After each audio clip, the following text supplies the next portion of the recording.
Chemical properties of amines को continue करते हुए आज हमारे पास नेक्स्ट रिएक्शन है, that is the carbyl amine reaction. इससे पहले हम बेसिक कैरेक्टर ऑफ अमाइन के बारे में बात कर चुके हैं, अल्काइलेशन एंड एसाइलेशन के बारे में बात कर चुके हैं। आज हमारे पास क्या है, कार्बाइल अमाइन रिएक्शन। क्लियर? पहले हम इसके कुछ पॉइंट्स देख लेते हैं, नेक्स्ट हम इसके एक जनरल रिएक्शन देखेंगे और फिर हम बात करेंगे इसके एक मैकेनिज्म के बारे में। क्लियर? देखो, सबसे पहली बात, कार्बाइल अमाइन रिएक्शन को हम आइसोसाइनाइड टेस्ट भी कहते हैं। आइसोसाइनाइड टेस्ट भी कहते हैं हम इसे। क्यों?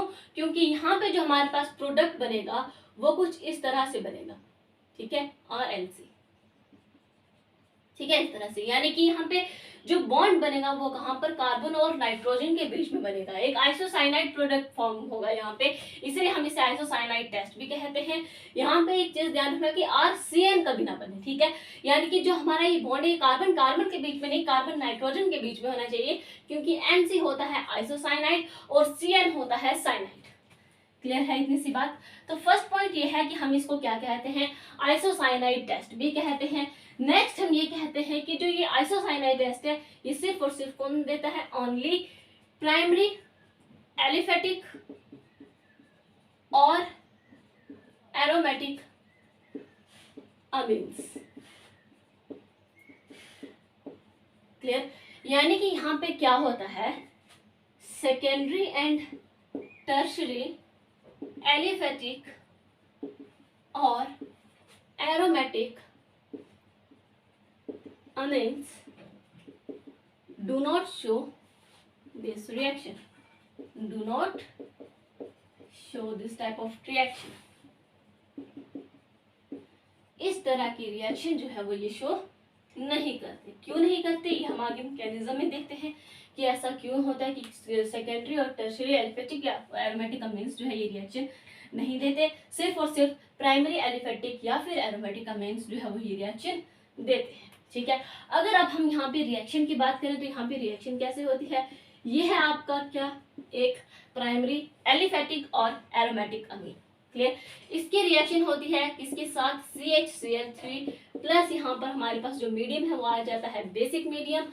यहाँ से हम इसको हीट करते हुए फॉर्मेशन होती है हमारे पास RNC यानी कि एक आइसोसाइनाइड प्रोडक्ट की, प्लस यहाँ पर क्या होता है, वाटर बाहर जाता है और इसके साथ साथ प्लस KCl भी यहाँ से बाहर जाता है। रिएक्शन को बैलेंस करते हुए यहाँ पर हमारे पास आएगा 3, अगेन यहाँ पे 3 और यहाँ पे 3। ठीक है, अब देखो जो ये CHCl3 है ये क्या है हमारे पास, क्लोरोफॉर्म।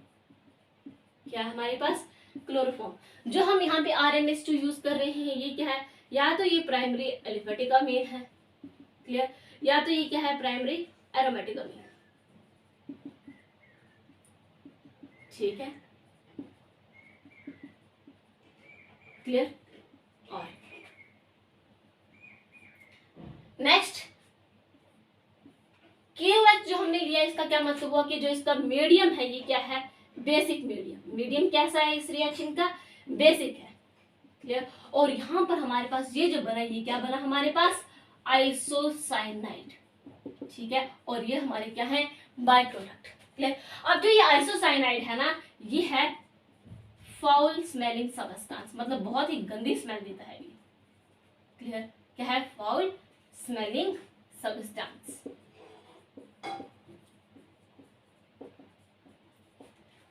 क्लियर है किसी बात कि एलिफेटिक और एरोमेटिक प्राइमरी अमीन जो है क्लोरोफॉर्म के साथ रिएक्शन करते हुए बेसिक मीडियम में हिट करने पर हमें क्या देते हैं, आइसोसाइनाइड देते हैं, प्लस थ्राइस ऑफ वाटर और थ्राइस ऑफ KCl यहाँ से क्या हो जाता है, ठीक है, क्या होता है, ये एज अ बाय प्रोडक्ट यहाँ से बाहर चला जाता है और जो आइसोसाइनाइड यहाँ पर बनता है ये फाउल स्मेलिंग सबस्टेंस है। क्लियर है इतनी सी बात? अगर हम यहाँ पे देखें एक एग्जाम्पल, तो यहाँ पर हम ले लेते हैं एक एलिफेटिक प्राइमरी अमाइन, ठीक है, प्लस यहाँ पे क्या है, CHCl3, एक क्लोरोफॉर्म ले रहे हैं हम, यहाँ पे बेसिक मीडियम ले रहे हैं, हिट करने पर ये हमें क्या देता है, CH3NC। क्लियर?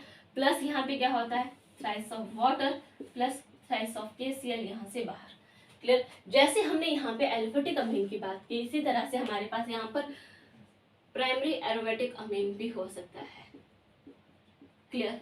इस तरह से प्लस CHCl3 प्लस 3KOH क्या है, हीट करेंगे हम यहाँ पे, बेसिक मीडियम है, हीट करने पर हमारे पास फॉर्मेशन होती है एक आइसोसाइनाइड प्रोडक्ट की।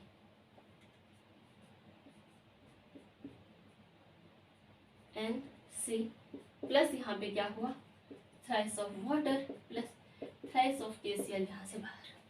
क्लियर है, यानी कि ये आपके पास एलिफेटिक अमीन भी हो सकता है और ये आपके पास क्या हो सकता है, एरोमेटिक अमीन भी हो सकता है। क्लियर है इतनी सी बात। जो ये NC है ना, इसके बीच में आते हैं ट्रिपल बॉन्ड।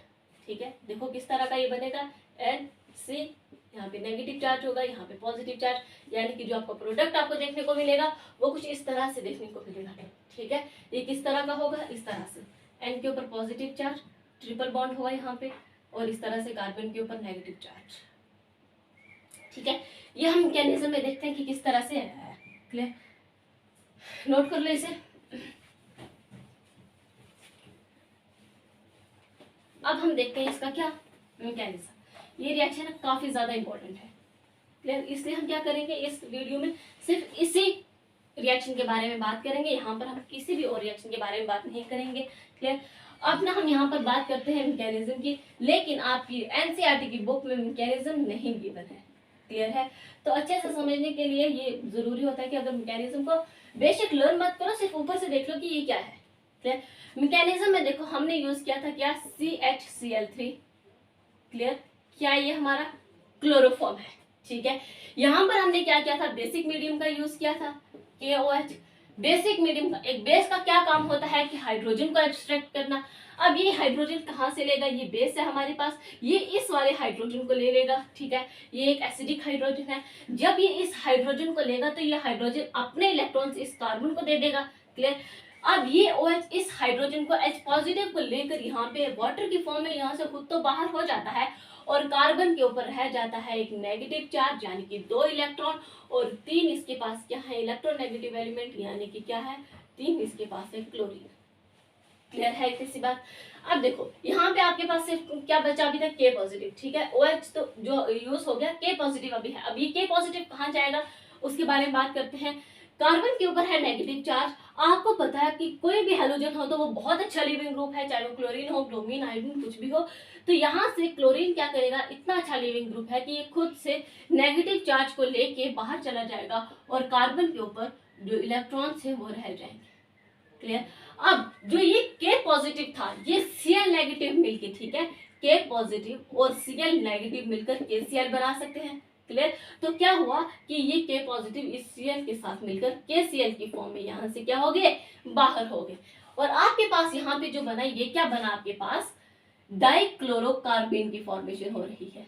डाइक्लोरोकार्बेन की फॉर्मेशन हो रही है, और ये आपका डाइक्लोरोकार्बेन है ना, ये काम करेगा, वर्क एज एन इलेक्ट्रोफाइल। ये किस तरह से वर्क करेगा, वर्क एज एन इलेक्ट्रोफाइल। अब ये एज एन इलेक्ट्रोफाइल वर्क क्यों करेगा, देखो इसकी अगर हम बात करें, कार्बेन है तो यानी कि इसके जो इलेक्ट्रॉन्स है वो कितने हैं, 6, 2, 4, 5 एंड 6। ठीक है, अब हम कह रहे हैं कि ये एज एन इलेक्ट्रोफाइल वर्क करेगा। इलेक्ट्रोफाइल क्या, देखो इलेक्ट्रोफाइल होता क्या है, इलेक्ट्रॉन डेफिशिएंट स्पीशीज, यानी कि जिसके पास इलेक्ट्रॉन्स की कमी होती है। अब इसके पास पूरे 8 इलेक्ट्रॉन तो है नहीं, क्योंकि इसका ऑक्टेट कंप्लीट नहीं हो रहा है, 8 इलेक्ट्रॉन ही नहीं है, 6 इलेक्ट्रॉन्स है, तो इलेक्ट्रॉन की कमी है, तो इसीलिए ये एज एन इलेक्ट्रोफाइल वर्क करेगा। क्लियर है इतनी सी बात। अब यही इलेक्ट्रोफाइल आएगा आपकी किसके, प्राइमरी एलिफेटिक अमीन हम ले रहे हैं यहाँ पे, इसके पास आएगा, और देखो किस तरह से ये रिएक्शन शो करता है। ये है क्लोरीन, ये है क्लोरीन। ठीक है, ये आ गया क्या आपका, जो एज एन इलेक्ट्रोफाइल वर्क करेगा। यहाँ पे नाइट्रोजन है, नाइट्रोजन क्या करेगा, इस कार्बन के ऊपर अटैक करेगा। कभी भी कार्बन नाइट्रोजन पे नहीं करेगा, क्योंकि नाइट्रोजन जो है कार्बन से ज्यादा इलेक्ट्रोनेगेटिव एलिमेंट है, इसलिए नाइट्रोजन कार्बन पर अटैक करते हुए यहाँ पर फॉर्मेशन करता है कुछ ऐसी। नाइट्रोजन, इसके पास है 2 hydrogen, carbon, chlorine and chlorine. देखो नाइट्रोजन के ऊपर थे लोन पेयर, जो इसने इलेक्ट्रॉन को दे दिए, इसने जब कार्बन को दे दिए, इसने जैसे ही कार्बन को दिया, कार्बन के पास इलेक्ट्रॉन्स और आ गए, तो यानी कि कार्बन के ऊपर नेगेटिव चार्ज, क्योंकि उसके पास इलेक्ट्रॉन्स आ गए, और नाइट्रोजन ने जैसे ही इसको इलेक्ट्रॉन्स दिए, इलेक्ट्रॉन्स इसके पास कमी कर दी। एक तो इसने 4 बॉन्ड बना लिया, 1, 2, 3, 4, उससे भी इसके ऊपर नाइट्रोजन के ऊपर पॉजिटिव चार्ज आ गया। और दूसरी बात ये कि इसके पास सिर्फ खुद के लिए था, लेकिन जैसे ही इसने इसको दिया तो इसके ऊपर कमी पड़ने लगी इलेक्ट्रॉन्स की। क्लियर है, अब नेक्स्ट क्या होता है, देखो अब है आपके पास यहाँ पर क्या, बेस। ठीक है, कौन सा बेस है, KOH। KOH, ये OH का क्या काम है? क्या काम है? नाइट्रोजन के ऊपर पॉजिटिव चार्ज है, पॉजिटिव चार्ज है इसके ऊपर, हाइड्रोजन भी है, कार्बन के ऊपर नेगेटिव चार्ज और क्लोरीन 2 है इसके साथ। क्लियर? अब है आपके पास यहाँ पर बेस। ये बेस क्या करेगा? इस हाइड्रोजन पर अटैक करेगा। ठीक है, जैसे इसने इस हाइड्रोजन पर अटैक किया तो इसको वाटर की फॉर्म में ये बाहर निकाल देगा, क्योंकि हाइड्रोजन क्या करेगा? अपने इलेक्ट्रॉन्स को यहाँ शिफ्ट कर देगा। ठीक है, और जैसे इसने अपने इलेक्ट्रॉन्स को यहाँ शिफ्ट कर दिए तो ये क्या करेगा? क्लोरीन को यहाँ से बाहर भेज देगा, क्योंकि क्लोरीन बहुत अच्छा लिविंग ग्रुप है। फिर से देखो, यहाँ पर आपके पास है बेस। ठीक है, आपने रिएक्शन में 3 मॉलिक्यूल बेस के यूज किए थे। यहाँ पर क्या है? बेस है आपके पास। इस बेस ने क्या किया? इस हाइड्रोजन को ले लिया। हाइड्रोजन को जैसे इसने लिया तो इसने अपने इलेक्ट्रॉन्स को यहाँ मूव कर दिया। क्लियर? जैसे ही इसने अपने इलेक्ट्रॉन्स को यहाँ मूव किया तो कार्बन ने इस क्लोरीन को आसानी से बाहर भेज दिया, क्योंकि क्लोरीन क्या है? बहुत अच्छा लिविंग ग्रुप है। क्लियर? तो यहाँ से ध्यान से देखो, एक तो आपके पास यहाँ से वाटर बाहर गया, OH इस नेगेटिव इस हाइड्रोजन के साथ मिलकर वाटर की फॉर्म में बाहर हो गया, और दूसरा यहाँ से आपके पास क्या गया? जो ये Cl नेगेटिव यहाँ से बाहर गया। क्लियर? क्या गया? ये Cl नेगेटिव और ये K पॉजिटिव। क्लियर? तो ये क्या बन गया? KCl। ठीक है, और यहाँ पर आपके पास क्या फॉर्मेशन होती है? CH3, नाइट्रोजन के ऊपर पॉजिटिव चार्ज वैसा ही है, क्योंकि इसने अपने जो इलेक्ट्रॉन्स है वो यहाँ पर पाई बॉन्ड में दे दिए। जैसे दिए यहाँ पर पाई बॉन्ड की फॉर्मेशन हो जाती है। ठीक है, इसने नाइट्रोजन को अपने इलेक्ट्रॉन्स नहीं दिए, इसने अपने इलेक्ट्रॉन्स यहाँ शिफ्ट करते ही यहाँ पर पाई बॉन्ड की फॉर्मेशन की, तभी तो कार्बन ने क्लोरीन को बाहर भेज दिया। क्लियर? नेक्स्ट क्या है हमारे पास? फिर से हमारे पास क्या है? बेस। क्लियर? क्या है हमारे पास? बेस है। ठीक है, देखो हमने 3 मॉलिक्यूल बेस के लिए, एक हमने यहाँ यूज किया, सेकंड हमने यहाँ यूज किया, थर्ड यहाँ। इसके बाद हम बेस का यूज नहीं कर सकते, क्योंकि हमने 3 ही लिए थे वहां पे। क्लियर? क्या होता है कि ये फिर से क्या करेगा? इस हाइड्रोजन को लेकर बाहर जाएगा। अगेन ये हाइड्रोजन क्या करेगा? अपने इलेक्ट्रॉन्स को यहाँ शिफ्ट कर देगा। यहाँ शिफ्ट करते ही पाई बॉन्ड की फॉर्मेशन होगी यहाँ पे, और जैसे यहाँ पर पाई बॉन्ड की फॉर्मेशन होगी तो कार्बन जो है ये Cl को यहाँ से बाहर भेज देगा। अगेन आपके पास क्या होता है कि ये OH जो है हाइड्रोजन को लेके, H पॉजिटिव को लेके वाटर की फॉर्म में बाहर हो जाता है, और यहाँ से Cl नेगेटिव आपके पास यहाँ से बाहर जाता है, प्लस यहाँ से K पॉजिटिव भी तो कहीं जाएगा। ये K पॉजिटिव Cl के साथ मिलकर KCl की फॉर्म में यहाँ से क्या हो जाता है? बाहर हो जाता है, और आपके पास यहाँ पर फाइनली क्या बनता है? आपके पास पॉजिटिव चार्ज और एक नेगेटिव चार्ज। क्लियर? ये आपके पास क्या बना यहाँ पे? आइसोसाइनाइड। ठीक है, अगर आप रिएक्शन में ध्यान से देखो तो हमने जो रिएक्शन लिखी थी वो कैसी थी? हमारे पास रिएक्शन इस तरह से थी। रिएक्शन हमारे पास क्या थी? NH2 प्लस CH3 क्लोरोफॉर्म के साथ रिएक्शन करवा रहे हैं, बेसिक मीडियम में रिएक्शन करवा रहे थे। हीट करने पर हमारे पास यहाँ पर फॉर्मेशन हो रही थी CH3NC की फॉर्मेशन हो रही थी, plus thrice of water plus thrice of KCl। ये आपकी जनरल रिएक्शन थी, जिसका आपने क्या देखा? मैकेनिज्म देखा। क्लियर? अब देखो यहाँ पर आपने क्या किया? 3 बेस लिए थे। क्या यहाँ पर आपके पास 3 बेस है? 1 और 2 एंड 3। क्लियर? यानी कि 3 बेस का यहाँ पर यूज हो रहा है। क्या आपके पास 3 वाटर और 3 KCl यहाँ से बाहर निकल रहे हैं? उसको भी देख लेते हैं। एक वाटर यहाँ पर है, एक वाटर यहाँ पे है, और एक वाटर यहाँ पे है। क्या कहीं और वाटर आपको देखने को मिल रहा है? नहीं, यानी कि 3 वाटर भी आपको देखने को मिल रहे हैं, और एक KCl यहाँ पे है, एक KCl यहाँ पर और एक KCl यहाँ पर, यानी कि 3 KCl भी आपको यहाँ पर देखने को मिल रहे हैं। यानी कि जो आपने इस रिएक्शन में देखा था वो सारा का सारा आपको मैकेनिज्म में देखने को मिल रहा है। क्लियर? कोई भी ऐसी चीज नहीं जो इस रिएक्शन में अंदर बाहर कहीं छूट रही है। क्लियर? तो इस तरह से क्या है आपका ये पूरा का पूरा मैकेनिज्म है। आइसोसाइनाइड है। आइसोसाइनाइड एक फॉल स्मेलिंग सब्सटेंस है, यानी कि बहुत ही खराब स्मेल देता है ये। ठीक है, अब हमने बात की थी यहाँ पे ये जो है आपका प्राइमरी एलिफेटिक अमीन है। क्लियर? बात करें अगर हम सेकेंडरी की, तो देखो सेकेंडरी कैसा होता है? सेकेंडरी होगा कुछ ऐसा, नाइट्रोजन के पास एक हाइड्रोजन और यहाँ पे CH3। क्लियर? ये आपका क्या बन गया? Secondary amine. और अगर बात करें हम टर्शरी अमीन की, तो टर्शरी अमीन कैसा होता है? कुछ इस तरह से। ठीक है, ये क्या है आपका टर्शरी अमीन। यहाँ पर सेकेंडरी के पास आपको एक हाइड्रोजन देखने को मिल रहा है, जबकि टर्शरी के पास आपको कोई भी हाइड्रोजन देखने को नहीं मिल रहा।